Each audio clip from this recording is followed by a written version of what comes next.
Салом ба мухлисони Барселона. Ҳамлагари нави Барселона Ферран Торес баъди расман футболбози Барса шуданаш дар бораи эҳсосоташ аз омадан ба ин бошгоҳ ҳарф зад.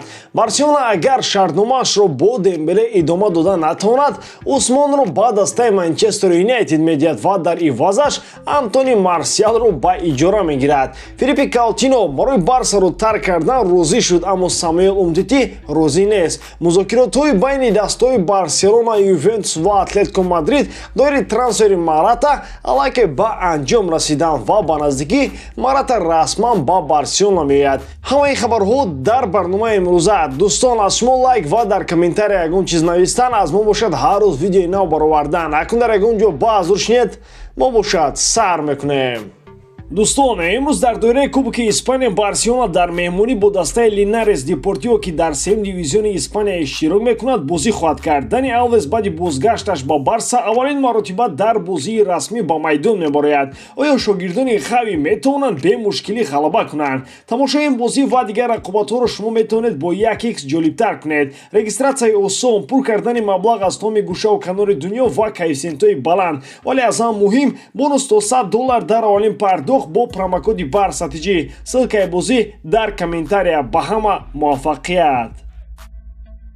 Ҳамлагари Барселона Ферран Торес гуфт ки ман ба мисли кӯдакон хурсандӣ дорам ки орзуи ман амалӣ гашт ва ман футболбози Барселона шудам. Ин орзу аз кӯдакӣ дар дилам буд. Бо якчанд футболбозони даста ман шиносам, зеро дар мунтахаби Испания якҷоя бозӣ мекунем ва онҳо маро хеле хуб қабул карданд. Баъди бозӣ бо мунтахаби Италия Матео Алемани ба агенти ман занг зада гуфт ки Торес ба мо писанд гардидааст ва баъди шунидани ин хабар ман ба агентам гуфтам ки зуд аз пайи трансфери ман шавад. Манчестер Сити яке аз беҳтарин дастаҳои ҷаҳон аст, вале ман нисбати худ серталаб ҳастам ва хоҳиши ба Барселона омаданро доштам, то ки ба ин даста кӯмак намоям ки ба ҷои арзандаи худ баргардад. Нақши асосиро барои гузариши ман Хави иҷро кард, зеро мо ҳарду медонем ки чӣ гуна бояд дар Барселона бозӣ кунем, гуфт Торес.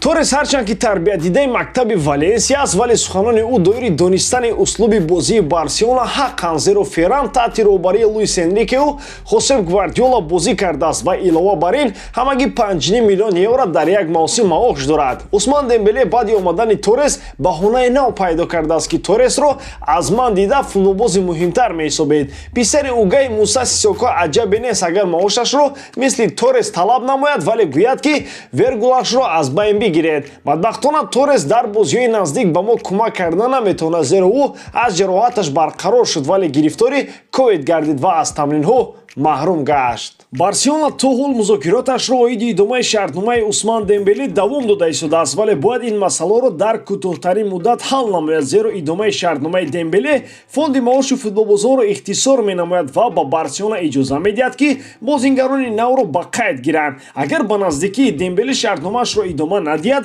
Барса тасмим гирифтааст ки Дембелеро ба Манчестер Юнайтед фиристад ва дар ивазаш Антони Марсиалро ба иҷора бигирад.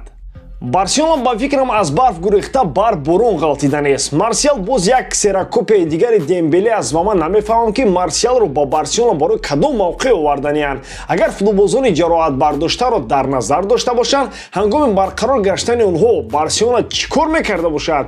Марсиал аз аввали мавсим ҳамагӣ дар 7 бозии Юнайтед иштирок кардаасту халос. Хави рӯзи ҷумъа бо балаболи худамон суҳбат кард ва Дембеле гуфт ки хоҳиши дар Барселона монданро дорад. Намефаҳмам, агар Дембеле хоҳиши дар Барселона монданро дошта бошад, Муса Сисоко язнаш боша ё ки Хусрубачаш ки то ҳол намегузорад шартномаашро давом диҳад. Якчанд ҳафта пеш Барселона рафтани Каутиноро тасаввур карда наметавонист, вале ҳоло бошад музокироти онҳо барои рафтани Каутино давом дорад. Футболбоз аллакай эҳсос намудааст ки дар Барса нақши муҳим дигар надорад ва эҳтимолан ҳамин зимистон Каутиноро ба иҷора мефиристанд. Якчанд пешниҳоди дигар аз ҷониби дастаҳои туркӣ барои трансфери Самуэл Умтити низ пайдо шудааст, вале худи футболбоз хоҳиш дорад ки ба ягон топ дастае ки иштирокчии Лигаи Чемпионҳост гузариш намояд. Барселона шояд шартномаро бо Умтити бе ягон трансфер қатъ менамояд. Каутино хоҳиш иштирок дар ҷоми ҷаҳонро дорад ва шояд ба дастаи Фламенгои Бразилия ба иҷора меравад, вале Умтити ҷои гармакашро хунук карданӣ нест. Аз се футболбозе ки калонтарин маошро дар бошгоҳ доранд, то ҳол ягон фоидае надидем. Филиппи Каутино қариб 23 миллион евро дар як мавсим маош дорад. Усман Дембеле 17 миллион евро, Самуэл Умтити қариб 16 миллион евро. Агар ҳамин се футболбозро ройгон ба ягон даста туҳфа намоем, наздики 57 миллион евро аз фонди маош дар як мавсим ихтисор мешавад. Аммо дар Барселона то ҳол чиро интизор бошанд? Ман намефаҳмам. Хави Мигел, рӯзноманигори маъруф, гуфтааст ки Барселона, Атлетико ва Ювентус аллакай ба созиш расидан оиди трансфери Марата ва агар маҳдудиятҳои Ла Лига мавҷуд намебуд, дар рӯзи панҷшанбе аллакай Маратаро футболбози Барселона эълон мекарданд. Хави мехоҳад ки дар бозӣ бо Гранада Марата иштирок намояд ва дар бозӣ барои Суперҷом дар ҳайати асосӣ бошад. Хави ба директори Барселона Алемани эътимоди бузург дорад ва умедвор аст ки ҳарчи зудтар Маратаро ба Барса меорад.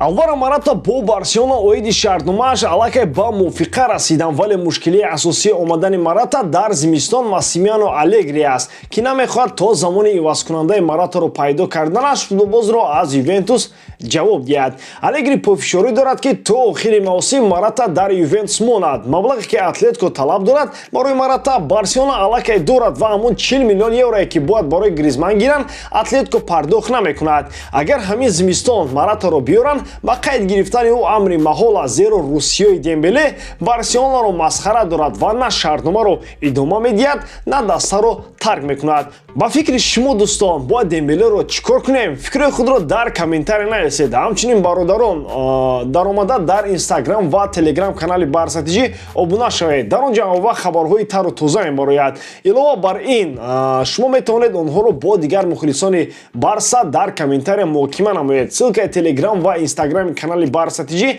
дар описанияи ҳамин видео. Бо шумо буд мисли ҳар вақта Муҳаммад Гаиров. Хай бачаҳои уча, дар паноҳи Аллоҳ.